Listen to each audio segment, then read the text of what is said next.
Hello les amis, voici une nouvelle vidéo de papotage autour de la pop culture et cette fois-ci je vais vous revenir un petit peu sur les bouleversements du Covid-19, le virus qui nous force tous à être en confinement.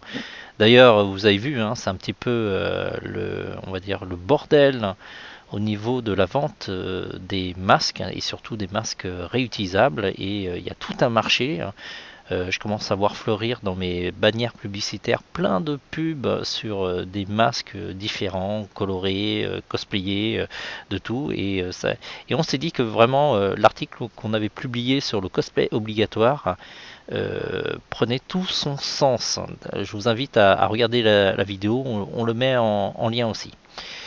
Donc, on revient sur notre article du journal Le Monde qui est assez large et qui parle autour de la pop culture et des mangas, enfin de l'animation japonaise, et il parle un petit peu du chamboulement qu'a suscité le coronavirus. Et donc, il y a des choses qui sont plutôt positives. Hein. Si on parle par exemple de Wakanim, une plateforme de streaming, eux ils sont tout contents. Il y a plein de gens qui sont à la maison et ils peuvent regarder l'attaque des titans, Demon Slayer, enfin bref, c'est la joie pour eux. C'est moins le cas par exemple pour les éditeurs dont tous les librairies sont fermées actuellement. Donc du coup, même Amazon est fermé. Donc du coup, la vente des mangas, enfin des supports physiques, c'est un petit peu caca. Bon, d'un côté, ils vont se rattraper peut-être.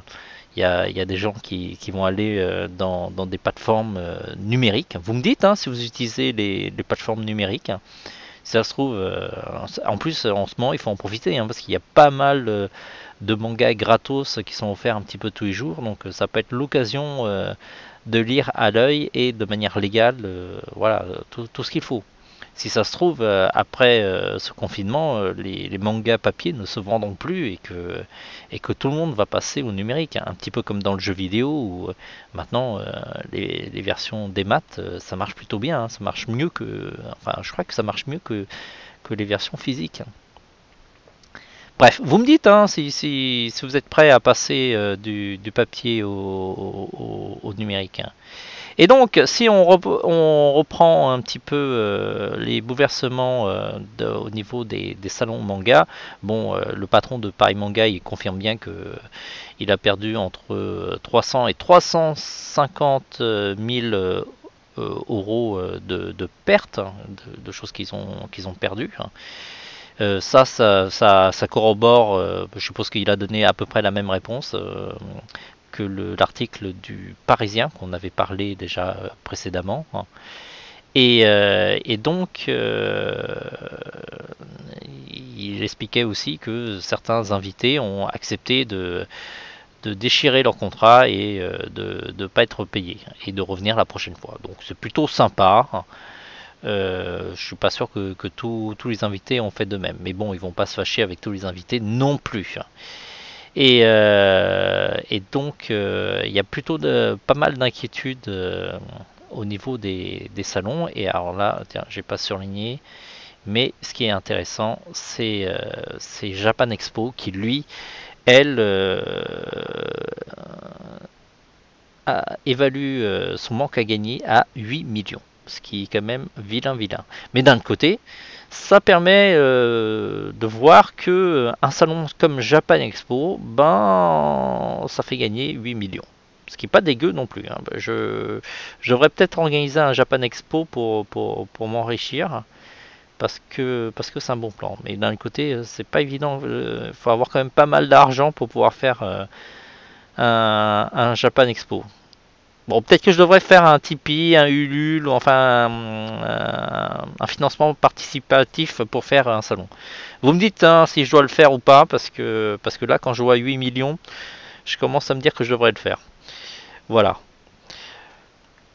Et donc voilà, on découvre ainsi un petit peu grâce à cette crise, un petit peu les coulisses de la pop culture, les points positifs, les points négatifs, et combien Japan Expo gagne lors d'une édition d'un salon. Enfin, de leur plus gros salon, hein, parce que c'est le plus gros salon qui a été annulé. Voilà, je vous laisse réagir en commentaire. Le débat est ouvert.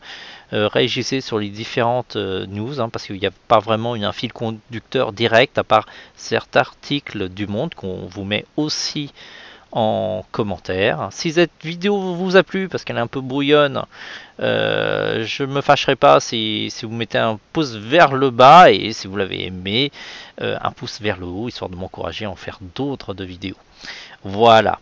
Et si vous avez envie de ne pas rater nos vidéos de papotage, abonnez-vous, mettez la cloche de notification pour être alerté, parce que sinon, vous savez, hein, YouTube, hein, il nous prévient pas toujours. Hein. Voilà, on se dit à très vite, bon confinement, et en attendant, papotez bien, ciao.